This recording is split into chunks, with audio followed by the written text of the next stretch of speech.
Hi, my name is Amy Carpenter, and this is Around Town with Amy. Today, I am at the Lancaster Police Department talking to Chief Adam Pilar about his upcoming retirement. That is up next on Around Town with Amy.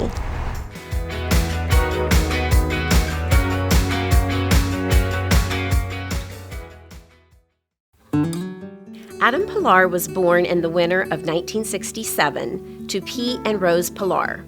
As a child, Adam was drawn to the military.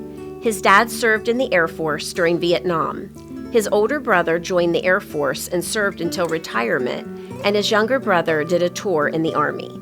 Adam never really thought about being a police officer until he went to Camp David, a military base in Maryland.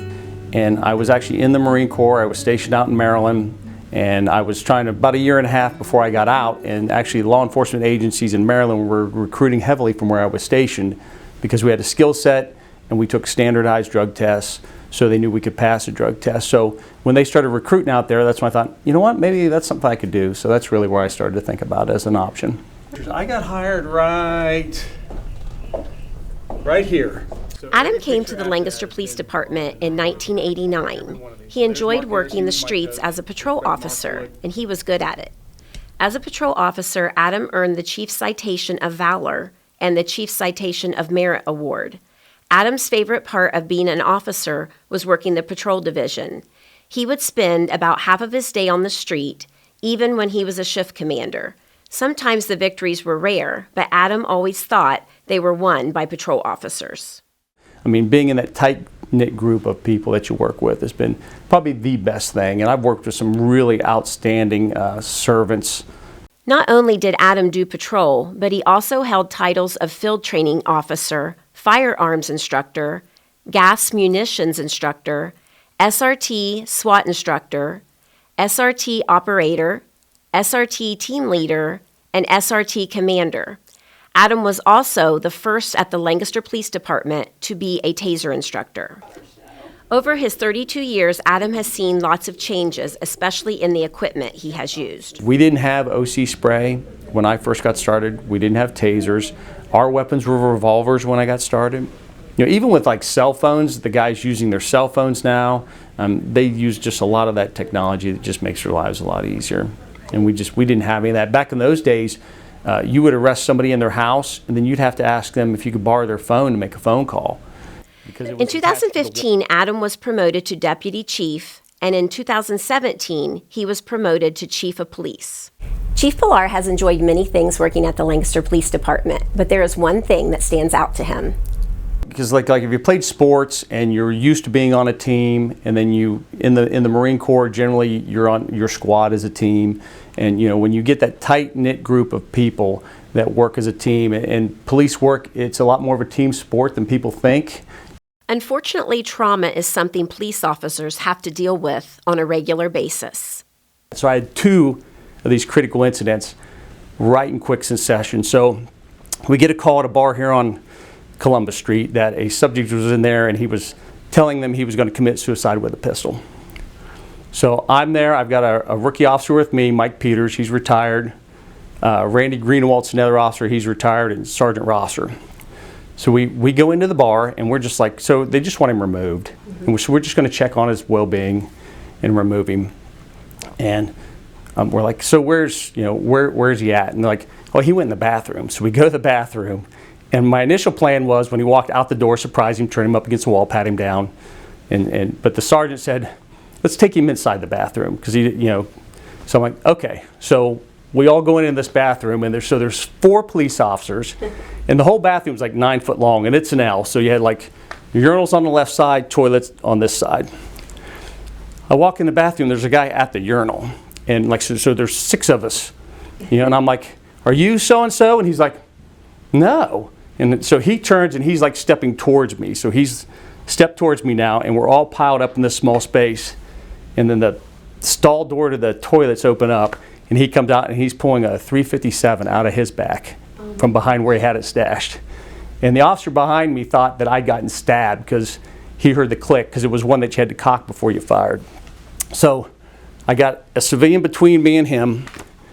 And at the time, OSP was teaching you to go to one knee when you draw your gun. And I did what I was trained to do. That's why I'm a huge believer in training. Yeah. So I'm pushed this guy back, and I'm a lefty, so I pushed this guy back into the corner, just like as hard as I could, and I go down on one knee, and as I'm reaching back to get my firearm, and I'm yelling gun, gun, and I don't know what else I was screaming, but that guy is putting that pistol in my face, and that barrel looked like it was big enough to crawl into. So I'm screaming gun, gun, I'm reaching for my gun, but it's too late, and I swing like this, and I hit the firearm with my arm, like waved it, because it's so tight. Moved to the side, Sergeant Rosser grabs it with his left hand and pushes it up, and then the trigger goes off in Mike's hand. So Mike's got a hand on it. Now I've jumped back up, and I put my left hand on the firearm, and Mike had his gun out, but he didn't use it. So Mike's between me and this guy, and we're struggling with this gun that's pointed up to the wall. And I'm punching the guy like this, across this way. Mike is hitting him on the head with his pistol, and somehow I end up with like 8 stitches. But I don't know how it happened. I don't know if the guy hit me in the face with the barrel of the pistol, or if Mike was actually hitting me, because Mike's going bang, bang, bang, bang, you know, as he's hitting this guy on the head with a pistol. Get the gun out of his hand, and I just run out of the bathroom with it. And then they just tackled the guy. And then the difference in law enforcement between now and then, so I go out to the hospital. I'm out there for probably an hour and a half, you know, get stitched back up. And I remember she goes, your temperature's like at 101 degrees. And I'm like, yeah, I had an adrenaline dump there. Right. So, but I'm back at work. I come back and I'm back out on the street. The most difficult thing Chief Pilar has had to deal with over the years is the loss of friends. One of these experiences was in 1993 when Adam was a patrol officer and was one of the first on the scene when a friend and fellow officer, Brett Markwood, was found shot after responding to a robbery. I responded with another officer to the place that got robbed. The subject went in there, showed a gun when he was in there, then ran out the back.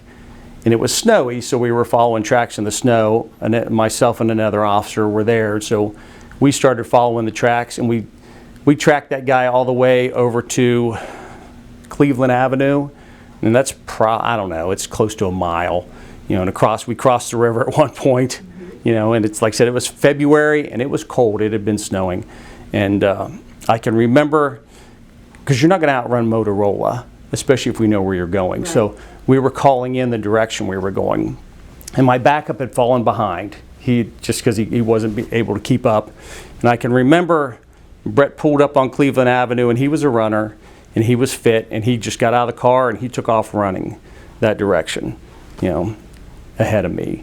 And it probably wasn't 3 minutes later we all heard a gunshot. Freeze it! Hurt!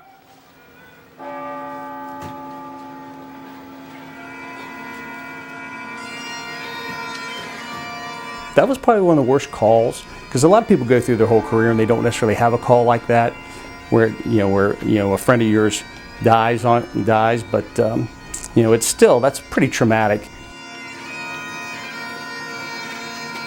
In 2019, this memorial was created to remember the fallen officers who paid the ultimate sacrifice. Hey, Nick.